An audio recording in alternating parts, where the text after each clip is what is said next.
சாந்தன் காலமானார். சொந்த நாடு திரும்ப அனுமதி கிடைத்த நிலையில் ஏற்பட்ட சோகம் குறித்து விவரிக்கிறது இன்றைய ஜெம் வரலாற்று தொகுப்பு.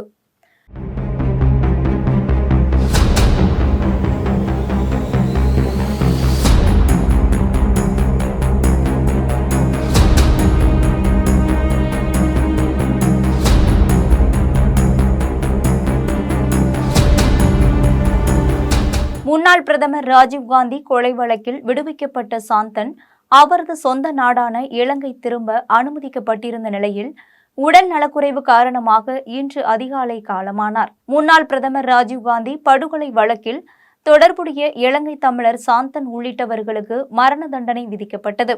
பின்னர் அது ஆயுள் தண்டனையாக குறைக்கப்பட்டது. கடந்த 2022ஆம் ஆண்டு ராஜீவ்காந்தி கொலை வழக்கில் தண்டனை அனுபவித்த அனைவரும் உச்சநீதிமன்றத்தால் விடுதலை செய்யப்பட்டனர். விடுதலைக்கு பின்னர் சாந்தன் இலங்கை தமிழர் என்பதால் திருச்சியில் உள்ள வெளிநாட்டவருக்கான சிறப்பு முகாமில் அடைக்கப்பட்டார். திருச்சி மத்திய சிறை வளாகத்தில் உள்ள சிறப்பு முகாமில் முருகன், ராபர்ட் பயஸ், ஜெயக்குமார் ஆகியோருடன் சாந்தன் தங்க வைக்கப்பட்டார். தன்னை இலங்கைக்கு அனுப்ப வேண்டும் என அவர் கோரி வந்தார். இந்நிலையில் சாந்தனுக்கு கடந்த ஜனவரி மாதம் 24ஆம் தேதி உடல்நிலை பாதிக்கப்பட்டது. திருச்சி அரசு மருத்துவமனையில் அனுமதிக்கப்பட்ட அவர் பின்னர் உயர் சிகிச்சைக்காக சென்னை ராஜீவ்காந்தி அரசு மருத்துவமனைக்கு அழைத்துச் செல்லப்பட்டு அங்கு அனுமதிக்கப்பட்டார். கல்லீரல் செயலிழப்புக்கு உள்ளான சாந்தனுக்கு பல்வேறு உடல்நல பாதிப்புகள் ஏற்பட்டிருப்பதாக மருத்துவர்கள் கூறினர்.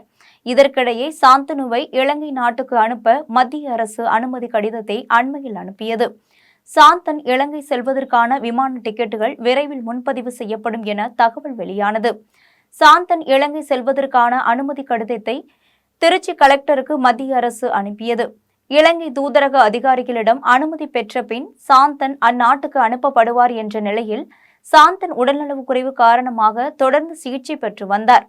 சாந்தனின் உடல்நிலையில் கடும் பின்னடைவு ஏற்பட்ட நிலையில் நேற்று முன்தினம் அவர் ஹோமா நிலைக்கு சென்றுவிட்ட நிலையில் மருத்துவர்கள் தொடர்ந்து தீவிர சிகிச்சை அளித்து வந்தனர்.